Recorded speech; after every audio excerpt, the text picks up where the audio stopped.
Bonjour, bonsoir à tous, j'espère que vous allez bien.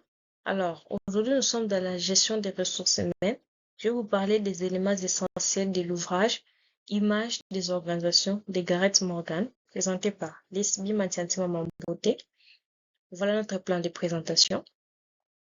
L'ouvrage Image of Organization de Gareth Morgan, publié en 1986, puis mis à jour, c'est un texte majeur en théorie des organisations. Morgan y propose des manières innovantes de comprendre les organisations à travers des métaphores. Chaque métaphore représente une image ou une manière de voir une organisation. Les principales métaphores utilisées par Morgan. 1. L'organisation comme machine. Ici, l'idée principale est que l'organisation fonctionne comme une machine bien huilée. Chaque personne est comme une pièce dans un système mécanique. Il a comme avantage l'efficacité, la prévisibilité.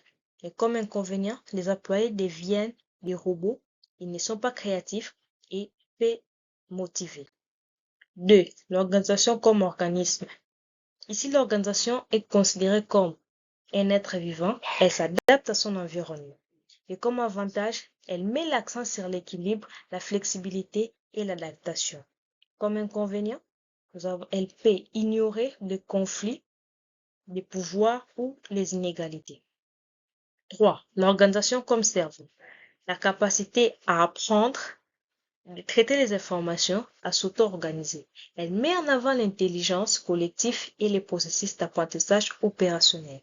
Comme avantage, elle est très adaptable, très capable de gérer la complexité. Elle encourage la créativité et l'innovation. Comme inconvénient, elle est difficile à mettre en œuvre dans des grandes structures hiérarchisées. 4. L'organisation comme culture.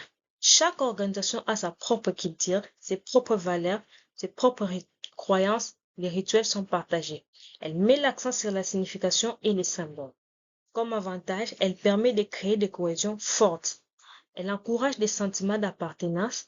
Et comme inconvénient, une culture trop forte peut rejeter la nouveauté ou une autre. Il est difficile à changer. 5. L'organisation comme système politique. Ici, il y a lutte pour le pouvoir, conflit d'intérêts et négociations. L'avantage est que elle aide à comprendre les conflits internes. Elle donne une vision réaliste de ce qui se passe dans les coulisses. Comme inconvénient, elle peut créer un climat de méfiance ou de manipulation.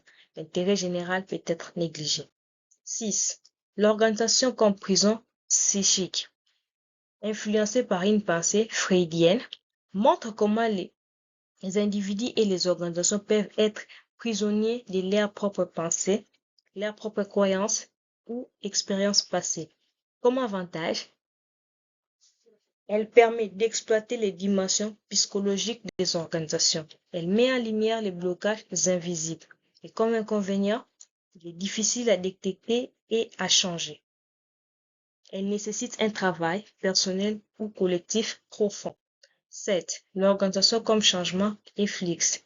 Elle est inspirée du chaos, de la complexité et du changement constant. Les organisations sont en transformation permanente. Elles ne sont pas fixes et cela signifie que le changement est naturel et pas une exception. Les ménages doivent s'adapter et non essayer de tout contrôler. Les petites actions ou idées peuvent produire de grands effets très imprévisibles. Enfin, 8. L'organisation comme instrument de domination. L'idée principale est que certaines organisations sont utilisées pour exploiter, contrôler ou dominer les personnes ou groupes de personnes. Elles servent des intérêts de ceux qui détiennent le pouvoir. Cela met en lumière les inégalités de pouvoir, de richesse ou de genre. La manière dont certaines décisions bénéficient à une élite au détriment des autres. Merci de m'avoir suivi.